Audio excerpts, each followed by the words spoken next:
Now we say hello to Canon ambassador Richard Walch. Hi, Richard. Well, happy hello to Sweden. Yeah. Really nice. You've been trying out some of Canon's new products, and I think we're going to talk about some of the products from the perspective of a photographer, because we talked about the technical parts and how it works. But how is it to actually use the new 7D Mark II?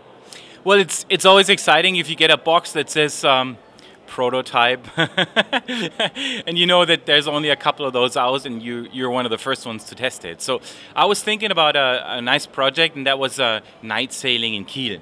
Kiel is all the way at the end of Germany, and I was able to shoot with the Olympic sailors that will go to Rio de Janeiro in 2016 for Germany. So how long have you been trying out the new camera? Well, I got the camera and I had about a week to try it out. So, you know, I tried it out at home, like learning the buttons and just getting used to the camera, but the actual shoot was for 2 days and 2 nights. So what do you usually use for camera when you shoot your sessions? You know, the best part about being an ambassador is you can always pick the equipment you need for the job you're going to do, but my basic kit is a 1DC, that is a 1DX plus the extra 4K, so it's the toughest sport camera that they have in the lineup. So that means, you know, it was tough for the 7D to hold up to that, and it did pretty good. So when you're out taking your shots, you usually use a telelens, right? Yeah, well, I'd like to work in the extremes, so I like to work with really wide lenses or with telephoto lenses. And my favorite telephoto lens right now is the 200 to 400 with a 1.4 tele extender built in. So if you look here, we're having a new 400 also. Have you tried it out, I guess? Yes, I did. I mean, that was the good thing in the box was not only the 7D Mark II, it was also the 400 DO. And let me show you how incredible small this lens is. A DO lens you recognize by the green line.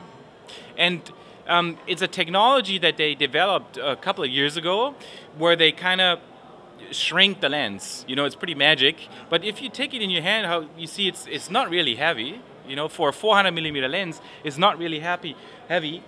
And what you gotta know is if you combine that with the 7D Mark II, because the camera has a crop factor, I'm holding a 640mm lens in my hands right now, and that's incredible. Yeah, and when we talk about this, how important is this if you're going out in the field, the weight? For me, it's critical, because when I shoot sailing, I'm on a boat in the ocean, and you cannot use a tripod.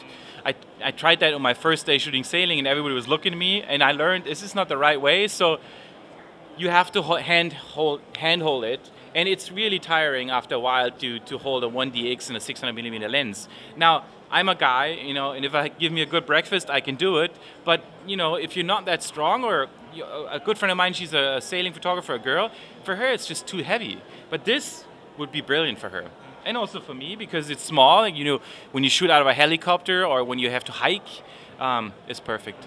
Yeah, because we talked a bit also about the frame rate. If you shoot sports, which frame rate is pretty much a standard sports frame rate for you?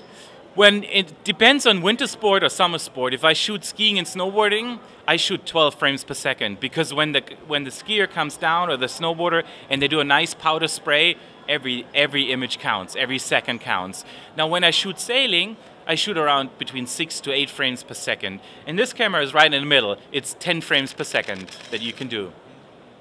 Yeah, it's 10 frames is pretty much, and also we discussed about the technique inside, about how it's used with autofocus. How critical is the autofocus in your situations? It is very critical, especially with long lenses. You know, when you shoot with a wide-angle lens, a 17 or a 20, there's not really a lot of need for focusing. But when you shoot with a 400mm lens, the depth of field is almost nothing. So you need it tip-top sharp. And what the 7D Mark II has is 65 cross-type sensors. And with 65 cross-type sensors, you get the job done. It's pretty much the same system that you can find in a 1DX or a 5D Mark III.